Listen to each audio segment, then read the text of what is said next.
Welcome to the Word of Truth. This is Teacher D.H. Bourne. Today's message is called Do Not Rob God or Cheat Yourself.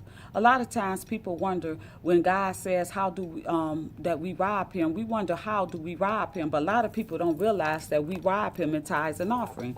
God says that every perfect and good gift comes from up above and it didn't come from us. So God didn't ask us for 50%, 90%. He just wants us to realize and acknowledge that all our talents and abilities and gifts come from him. He the one who blessed us with our jobs and our work, So therefore God said, I asked for 10%.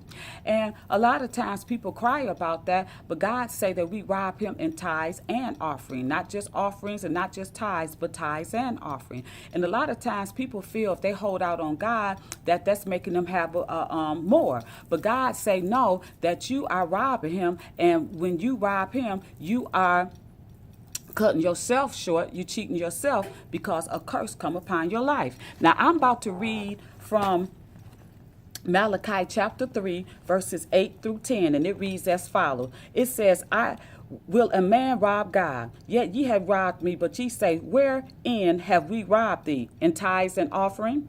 Ye are cursed with the curse, for ye have robbed me, even this whole nation.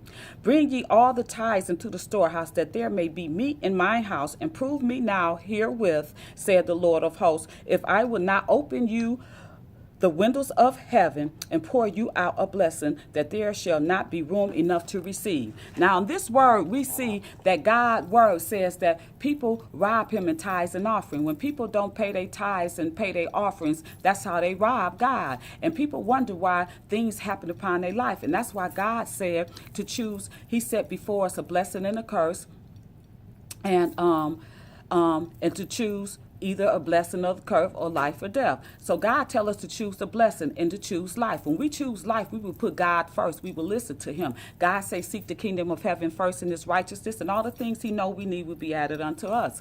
So when we seek the kingdom of heaven first, that means that we seek God first, and we seek the things that are relevant towards God. Therefore, if God say, give me your first and your best, that's what happened with Cain and Abel. A curse was upon Cain's life. It's because God told both of them to give them their best.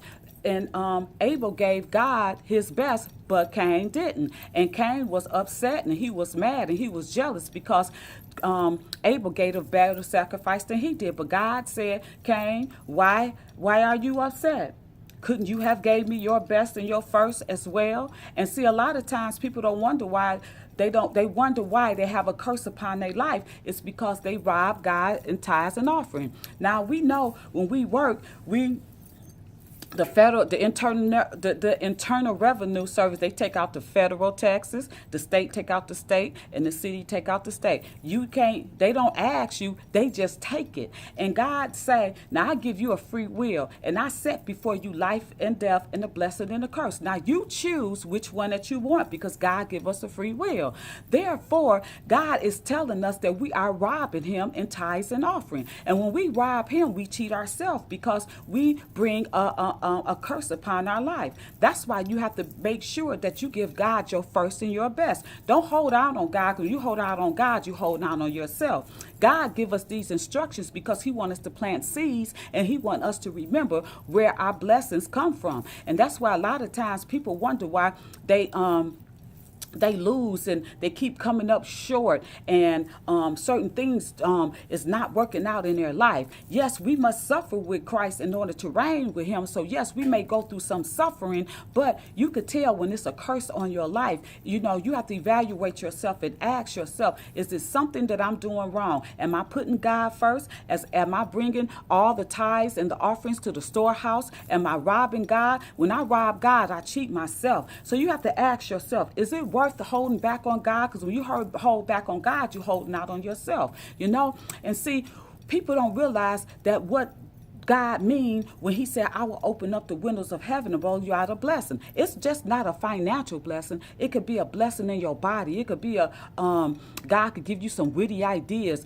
God could make you have favor not only with him, but favor with man. God could give you a position that it said that it was impossible. See, God is a good God. And see, people think that the blessings God is talking about is just financial, but it don't have to be financial. It could be fruit in your body. It could be fruit in your home. It could be fruit in your family. family. God could save your children they may be out there on the street. God could give you that home if you're homeless. God could see if you trust God with what you have, just 10%. God say, those are seeds that I'm helping you plant. And so when you rob me, you robbing yourself. I'm trying to help you build momentum, and so you could get that blessing, so you could get that fruit, so it could multiply. Because when you plant seeds, you can't get the harvest then, but one day you're going to get a harvest, and you're not going to have room enough to receive it, because it's going to be pressed down, shaken up, and overflowing. You're going to have enough not only for yourself, but for you and your family and other, and you could be able to share,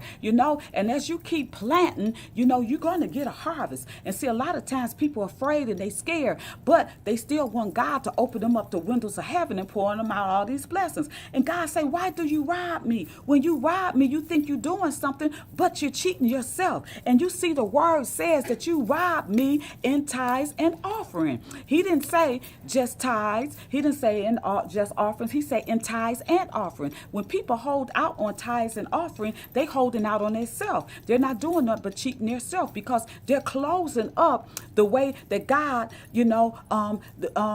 the flow that he have, the opening to pour you out this blessing. So that's why you don't be afraid, because when you rob God, it's like you're robbing yourself. You're cheating yourself. So now you have to realize that put God first. Seek the kingdom of heaven first, and this righteousness, and all the things God know you need will be added unto you. Part of seeking God first is making sure you do the things that he tell you. He say, bring all your tithes to the storehouse, all your offering. And so now God said, my people perish because lack of knowledge. Now you have the knowledge, so you shouldn't perish. You should do what it is that God tell you to make you fruitful. And I pray that you listen to this message, and remember, don't rob God, because when you rob God, you cheat yourself. Until next time, peace.